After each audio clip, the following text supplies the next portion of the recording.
लाचार है। किस हालात में सरकार को कोई परवाह नहीं, सरकार बस किलेबंदी कर रही है। सरकार जो है किसी की हितैषी नहीं है, ये एक एक करके सबको कमजोर कर रही है और सबके कमजोर होने से देश कमजोर हो जाएगा। तो 7 मार्च को हमारा जो है संसद का घेराव रहेगा और उसके बाद जो भी आगे रणनीति होगी वो आपको प्रेस के माध्यम से सूचित किया जाएगा। धन्यवाद। अधिकारों की लड़ाई और अधिकारों से कोई समझौता नहीं हो सकता है। सरकार बहुत दिन से इससे बच रही है, अब नहीं चलेगा। निजी क्षेत्रों में नहीं, मैं समर्थन नहीं कर रहा हूं, क्योंकि सरकार ने जो लागू कर दिया ना पहला, मैं उसकी बात कर रहा हूं। मैंने तो कहा कि अब नहीं करने देंगे, जो पहला कर दिया उसमें भी हमें अधिकार चाहिए, क्योंकि अभी भी इस देश में एक बड़े तबके को जो है वो अधिकार नहीं मिले। और धन्यवाद। सरकार है 1990 से आर्थिक सुधारों से निजीकरण को बढ़ावा मिला, लगभग 64 लाख सरकारी नौकरियां खत्म हो गई। सरकार रोजगार तो दे नहीं पा रही है, जबकि जो नौजवान पढ़ रहे हैं उनके भविष्य के साथ जरूर खिलवाड़ कर रही है। इसमें हमारी दूसरी समस्या भी है, वो ये है कि जैसे ही कोई कंपनी सरकारी होगी उसमें आरक्षण खत्म कर दिया जाएगा। यानी एक कंपनी जो सरकार द्वारा जनता के पैसे से बनाई गई थी वो निजी हाथों में चली जाएगी और आरक्षण जो है वहां नहीं मिलेगा। ऐसा मारुति और बाल्को में भी ऐसा पहले हो चुका है। इस तरह से आरक्षण के संवैधानिक प्रावधानों का मजाक उड़ाया जा रहा है। दूसरी तरफ सरकार अपने साथियों उद्योगपतियों को सरकारी कंपनी सस्ते रेट में लुटा रही है, सस्ते दामों में जो है उद्योगपतियों को बेच रही है।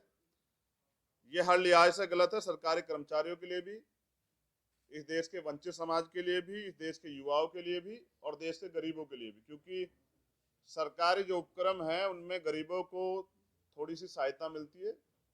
सरकारी जो उपक्रम है वहां से सरकारी नीतियां जो है वो गरीबों के लिए लाभ के लिए होती है। अगर हम उदाहरण के तौर पे बात करें तो रेलवे आप इसका बड़ा उदाहरण है, और बर्बाद करने के लिए बीएसएनएल इसका बड़ा उदाहरण। बीएसएनएल बर्बाद हुआ तभी तो जियो चल रहा है, और रेलवे इसलिए क्योंकि एक गरीब आदमी भी उसमें, एक अमीर भी उसमें सफर कर सकता है और एक गरीब भी सरवाइव कर सकता है। सरकार गरीबों की आमदनी तो बढ़ाने से गई, लेकिन जो उनका जरिया था उसको भी जो है छीनने काम करे। ये मेरी निजीकरण पे बात है। अब बात करेंगे लेटरल एंट्री की, कि वो हमारे प्रधानमंत्री है लेकिन झूठे हैं। उन्होंने जो वादे जनता से किए थे कोई पूरा नहीं किया। 15 लाख रुपए में हम बहुत सारे युवा इंतजार कर रहे हैं कि हमें नौकरियां मिलेंगी, 2 करोड़ रोजगार देंगे, उन्होंने ही कहा था। उनके मैनिफेस्टो में तो अभी तक पूरा नहीं हुआ है। हाँ, मैंने जैसा बताया कि बहुत सारा रोजगार उन्होंने छीन लिया है, और ज्यादा भरोसा अब ऐसे लोगों पे नहीं किया जा सकता। किसान इसलिए सड़कों पे हैं क्योंकि प्रधानमंत्री भरोसा खो चुके हैं। धन्यवाद।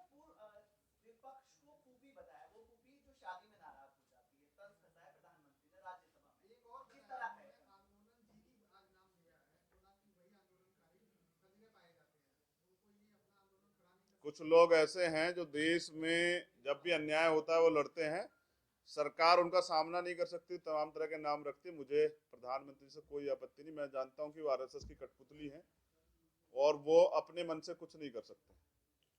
तो प्रधानमंत्री जी को पूर्ण अधिकार है, लोकतंत्र है, कि वो कोई भी नाम दे, लेकिन प्रधानमंत्री ये भी ध्यान रखें कि ये लोकतंत्र के लिए अच्छा नहीं है। जो वो करना चाहते हैं, वो डेमोक्रेसी का जो मजाक बना रहे हैं, ये गलत।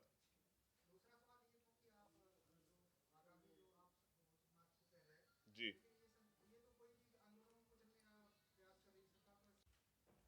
ये 2 विषय पे है, पहला निजीकरण और दूसरा लेटरल एंट्री। और जो सबसे बड़ा मामला तो अभी देश में चल ही रहा है वो किसानों का है, मैं उस पर भी अपनी बात रखूंगा, लेकिन हम लोग निजीकरण से शुरू करेंगे। निजीकरण जो है, भारत सरकार ने अभी अभी अपने बजट में सरकारी कंपनियों की हिस्सेदारी बेचकर, कुछ हिस्सेदारी या कंपनियों को भी बेचकर जो है 1,75,000 करोड़ रुपए जुटाने का लक्ष्य रखा है, जिसमें 2 बैंक हैं, एक बीमा कंपनी है, गेल और बीपीसीएल जैसी बड़ी कंपनियां हैं। इनमें कई फायदे वाली कंपनियां हैं जो अभी फायदे में चल रही है। मेरी समझ में नहीं आ रहा सरकार इसको क्यों बेचना चाह रही है। इसमें लाखों लोगों को टिकाऊ रोजगार मिले हुए हैं। अब ये पैसा जो सरकार से कलेक्ट करेगी, अब समझना ये है कि उस पैसे का सरकार करेगी क्या? क्या उसे जनता की भलाई किसी काम में लगाएगी? जैसे हजारों की संख्या में सरकारी कॉलेज बनाए या हॉस्पिटल बनाए या और कोई काम, इसका एक साफ मतलब ये है कि सरकारी खजाने का मैनेजमेंट जो है, या तो उसमें सरकार ने घपला किया है या सरकार ने वो खजाना अपने लोगों पे लुटा दिया है, जिसका निजीकरण करके, अब निजीकरण करके जिसमें वो रुपए जुटाने का सरकार प्रयास करे, जिससे कि सरकार चलती रहे। और मेरी राय में एक षड्यंत्र है जो सत्ता में बैठे लोगों ने रचा है, लोकतंत्र को महंगा करके।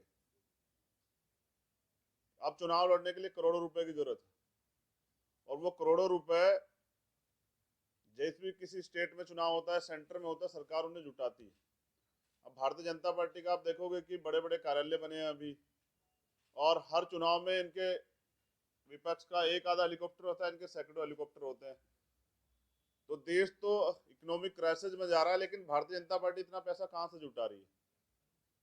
तो मुझे ऐसा शक है कि इन्होंने पूंजीपतियों से साठगांठ की है कि आप हमें पिछले दरवाजे से मोटा चंदा देते रहें और हम उसके एवज में सरकारी कंपनियों को आपके हवाले करते रहेंगे, उनमें घाटा दिखाकर या उनको कमजोर करके और फिर उनको उबारने का उपाय ना करके। मुझे ऐसा लगता है कि सरकार फिर कैबिनेट में प्रस्ताव लाके ये मालिकाना हक जो है वो पूंजीपतियों को, उद्योगपतियों को दिलाना चाहती है। सरकार में ज्वाइंट सेक्रेटरी और डायरेक्टर के लिए 30 अफसरों को जो है नियुक्त करने के मामले में देश के जो तमाम युवा हैं उनमें बहुत आक्रोश है। और सबसे शर्मनाक ये है कि केंद्रीय वित्त मंत्री ने बाकायदा ट्वीट किया इस जानकारी के लिए कि मैं घोषणा करती हूँ। मानो देश के युवाओं के लिए उन्हें नौकरी का कोई अवसर दिया हो कि मैं नौकरियों की घोषणा करती हूँ, जबकि हमारे देश के जो और भी जो मिनिस्टर हैं वो कह देते हैं कि हमने ठेका नहीं ले रखा युवाओं का, जबकि 51% युवा वाले देश में, युवा देश की रीढ़ है, उनको नकारा नहीं जा सकता है। भारतीय संविधान के आर्टिकल 315 से 323 के बीच केंद्र और राज्य सरकारों के लोक सेवा आयोग का प्रावधान है। इन्हें सरकारी सेवाओं में नियुक्ति के लिए नियम बनाने में परीक्षा आयोजित करने का जिम्मा सौंपा गया है। सरकार अधिकारियों की नियुक्ति के मामले में इतना गंभीर सरकारी अधिकारियों की नियुक्ति के मामलों को इतना गंभीर समझा गया है कि उसे बाकायदा संविधान का हिस्सा बनाया गया है। अब उसी का उल्लंघन करके चोर दरवाजे से, यानी कि लेटरल एंट्री से के जरिए अपने अफसर भरे जा रहे हैं। तो ये इसलिए भी बुरा है कि अगर सरकार अपने चहेते लोगों को सिस्टम में बिठा देगी तो मुझे लगता है कि राजा ने दिन कहा तो रानी ने भी दिन कहा और मंत्रियों ने भी दिन कहा। राजा ने रात कही तो रानी ने भी रात कही और मंत्री ने भी रात कही, और ये सुबह सुबह की बात थी। मुझे ऐसा लगता है अगर सरकार के चहेते लोग वहां बैठ जाएंगे तो मुझे लगता है कि ना तो न्याय संगत कोई काम होगा, ना ही संविधान संगत कोई काम होगा, ना ही कानून के दायरे में कोई काम होगा। कई मामलों में हमने देखा भी है कि आंदोलन करना हमारा कॉन्स्टिट्यूशनल राइट है, जबकि वहां लोहे की इतनी लंबी लंबी कीलें जो हैं वो गाड़ दी जाती हैं, और उसके साथ साथ जो है वो वायर लगाया जाता है जो बॉर्डर पे लगा हुआ है। इसमें कुछ बड़ी समस्याएं जो हैं वो फ्यूचर में जो आने वाली, उसको भी मैं आपकी जानकारी में रख देता हूं। एक तो ये संविधान का खुला उल्लंघन है, क्योंकि अवसर की समानता के संवैधानिक सिद्धांत को पर लेटरल एंट्री एक हमला है। यहाँ इसमें अवसर की समानता नहीं, सरकार जिसे चाहेगी वो रखेगी। तो ये भी निजीकरण ही है। जो छात्र नौजवान इन नौकरियों के लिए कई वर्षों से दिल्ली में रह के कठिन मेहनत कर रहे हैं, देश के कहीं भी किसी कोने में रह के मेहनत कर रहे हैं, उनके साथ भी अन्याय, उनका हक मारा जा रहा है। इस वजह से नौकरियों के अवसर लगातार खत्म हो रहे हैं। लेटरल एंट्री के जरिए प्राइवेट कंपनी के लोगों को सीधे सरकार में लाया जा रहा है। ये उन लोगों के साथ भी अन्याय है जो पहले से सेवा में और पदोन्नति पाने के लिए लंबे समय से प्रतीक्षा कर रहे हैं। जो पहले से लोग सेवा में है उनको संयुक्त सचिव बनने में, अगर मैं बात करूं सेक्शन अधिकारी की, तो उसको 25 से 30 साल लगते हैं, तो ज्यादा अनुभव भी नहीं है। इस तरह की नियुक्तियों में कोई परीक्षा न होने से भ्रष्टाचार, भाई भतीजेवाद में खुली छूट मिल जाएगी। सरकार ने साफ कर दिया कि नियुक्ति में आरक्षण नहीं मिलेगा, जबकि अवसर की समानता सिद्धांत यह है कि आरक्षण व्यवस्था रहेगी और सबको मौका मिलेगा। और ये बात लेटरल नियुक्ति की विज्ञापन में भी देखी जा सकती है, यानी लेटरल एंट्री आरक्षण के को बाईपास करने का जरिया बन गया है। 2019 में जो लेटरल भर्तियां हुई थी उनमें एक भी SC ST OBC और माइनॉरिटी के व्यक्ति को कोई जगह नहीं दी गई थी। सरकार ने ना कोई विज्ञापन निकाला, ना कुछ किया, अपने चहीते लोग वहां रख लिए थे।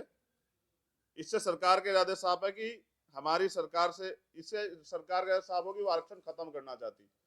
हमारी सरकार से मांग है कि लेटरल एंट्री बंद कर दे और प्राइवेट सेक्टर में रिजर्वेशन की व्यवस्था करे, क्योंकि मुझे ऐसा लगता है कि सरकार RSS का जो छिपा हुआ एजेंडा, जैसे बहुत बार कहते हैं आरक्षण की समीक्षा होनी चाहिए, तो सरकार आरक्षण को खत्म करने का जो है, जो RSS का एजेंडा था, उस पर पिछले दरवाजे से काम कर रही है और खूब धन इकट्ठा करके, यानी कि निजीकरण करके, अथाह धन इकट्ठा करके सरकारी जो संसाधन हैं और देश सरकारी डिपार्टमेंट संसाधनों में कब्जा करके लोकतंत्र की हत्या कर देना चाहती है, लोकतंत्र खत्म कर देना चाहती है। ये पूरा षड्यंत्र जो है चल रहा है, इसके खिलाफ हम लोग 7 मार्च को संसद का घेराव करेंगे। ये किसी कीमत पर बर्दाश्त नहीं किया जाएगा। इस देश के युवाओं के भविष्य के साथ खिलवाड़ की जाएगी और सरकार ये सोचेगी कि लोग चुपचाप बैठ रहेंगे। तो मैं भीम आर्मी और आजाद समाज पार्टी की तरफ से ये घोषणा करता हूं कि 7 मार्च को हम संसद का घेराव करेंगे और ये हमारे आंदोलन का पहला चरण है। अगर सरकार इसके बाद भी नहीं जाएगी और वो तानाशाही बरकरार रखेगी और इनको बेचने का प्रयास करेगी, पहली बात तो सरकारी किसी भी संपत्ति को हम लोग बिकने नहीं देंगे। ये ना तो सरकार ने बनाई है, इस सरकार ने तो नहीं बनाई है बिल्कुल भी, इन्होंने तो सिर्फ बेची है। तो इससे देश कमजोर हो रहा है आर्थिक रूप से, ये नहीं होने देंगे। तो सरकार होश में आ जाए और ये घोषणा जो उन्होंने की है ये बंद करें। सरकार के लोगों में बहुत पैसा है, RSS के लोगों ने खूब बड़े बड़े दफ्तर बनाए हैं, उनको बेच के जो है सरकार इस पे देश को आगे चलाने के लिए काम कर सकती है। अगर ऐसा नहीं होता तो 7 मार्च तो पहला चरण आंदोलन, उसके बाद पंचायतें जो है हम लोग जिला लेवल पे, मंडल लेवल पे और प्रदेश लेवल पर करेंगे। और ये आगामी जो भविष्य की जो रणनीति होगी आंदोलन को लेकर, वो बहुत सारे लोगों से डिसाइड बात करके प्रदेशों में हम लोग 2 अप्रैल की तरफ इस पे काम कर सकते हैं। लेटरल एंट्री बंद करो, तमाम खाली पद जो हैं वो भरे जाएं, जो बैकलॉग है। अंधाधुंध निजीकरण बंद करो, निजी क्षेत्रों में आरक्षण लागू करो, किसान विरोधी कानून वापस लो और MSP पे कानून पारित करो।